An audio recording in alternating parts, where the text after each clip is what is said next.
Começamos essa semana com o Brasil registrando mais de 11 mil mortos pelo novo coronavírus e quase 170 mil casos confirmados. O que para o presidente da República era só uma gripezinha está se mostrando uma grave crise de saúde pública. Uma crise que se agrava por vários motivos. Primeiro, por causa da gigantesca desigualdade social que existe em nosso país, fruto de um capitalismo que se baseia na superexploração do povo. Isso se reflete num sistema de saúde público muito precário e que não dá conta de atender o volume de casos. Os mais afetados agora pelo novo coronavírus é o povo trabalhador, que mora nas periferias. Muitas cidades do Brasil, isso inclui Campinas, já registram grande sobrecarga nos leitos de UTI. E a falta de insumos e aparelhos para atender os doentes tem obrigado médicos a terem de escolher quem vai receber prioridade no atendimento. Isso sem contar muitas cidades do Brasil, incluindo bairros de grandes cidades como Rio de Janeiro e São Paulo, em que a população não dispõe de água encanada para lavar as mãos, que é uma das medidas para combater o contágio. O segundo motivo é a postura do governo Bolsonaro, que não mudou nada até agora. O presidente continua a não se importar com a gravidade da situação.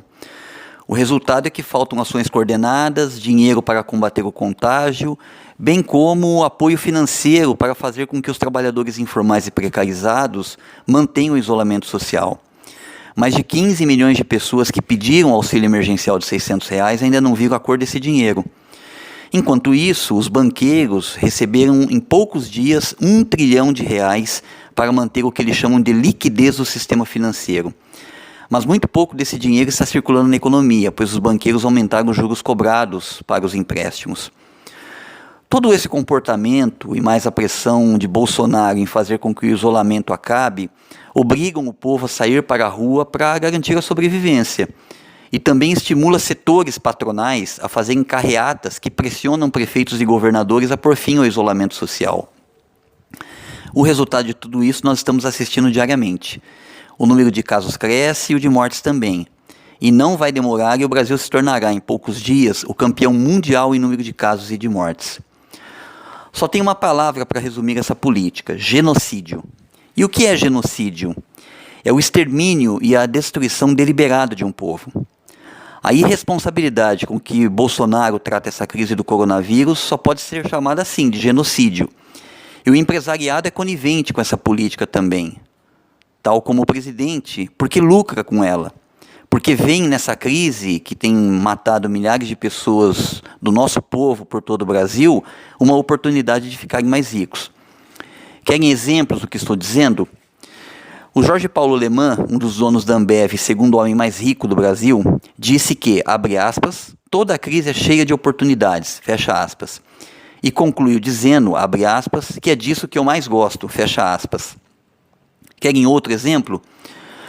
Um sujeito chamado Guilherme Benchimol, presidente da XP Corretora, que é uma empresa que lucra com investimentos em bolsas de valores, disse que, abre aspas, o pico da doença já passou quando a gente analisa a classe média alta, fecha aspas.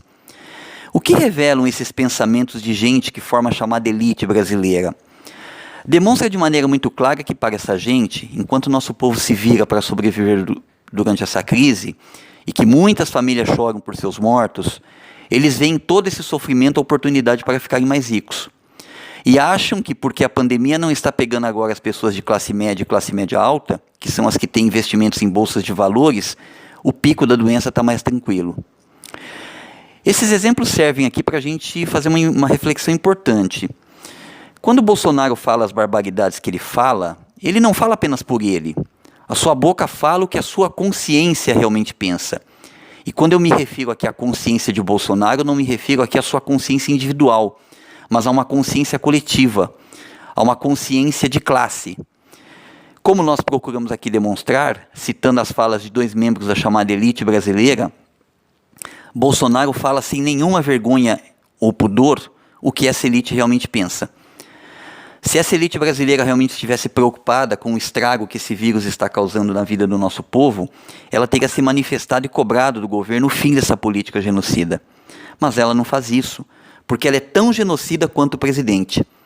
Essa mesma elite que posa de moderninha e civilizada apoiou a reforma trabalhista que destruiu a CLT, defendeu a emenda constitucional 95, que limita o crescimento nos gastos públicos e que agora, durante a crise do coronavírus, sentimos os impactos dessa emenda na falta de uma rede pública de saúde para atender os casos graves. Essa mesma elite defendeu a reforma da Previdência, que vai fazer muita gente do nosso povo trabalhar até morrer sem direito a se aposentar, e que defende agora a tal carteira verde-amarela do Bolsonaro, que, em nome de facilitar a contratação de jovens, vai precarizar ainda mais as condições de trabalho. Eu sei que a situação é difícil. Nós, o povo, temos tomado muita pancada nos últimos tempos. Mas, hora menos hora, nós vamos ter que reagir. E isso começa pela nossa organização em locais de trabalho, estudo e moradia. Não podemos mais ser espoliados e superexplorados como temos sido ao longo da nossa história. E só nossa organização, para lutar por melhores condições de vida e por profundas transformações em nossa sociedade, é quem vai garantir um futuro decente a todos nós. Resumindo, a emancipação do nosso povo da ignorância, da exploração, da fome, do desemprego, da humilhação, desse capitalismo predador, será obra de nós, o próprio povo trabalhador. Bem, eu acho que é isso. Quero só, antes de terminar, parabenizar a equipe da Rádio Noroeste FM e um grupo de moradores da região, formado majoritariamente por mulheres, que deram um exemplo prático de organização e criaram um banco de alimentos que arrecadou e distribuiu, em um mês aproximadamente, quase 10 toneladas de alimentos e que conseguiu atender 200 famílias que não tinham, nessa crise, o básico para sobreviver. Então, meus parabéns a todos que participaram dessa iniciativa e que deram aí um bom exemplo de organização. Uma boa semana a todos e até a próxima.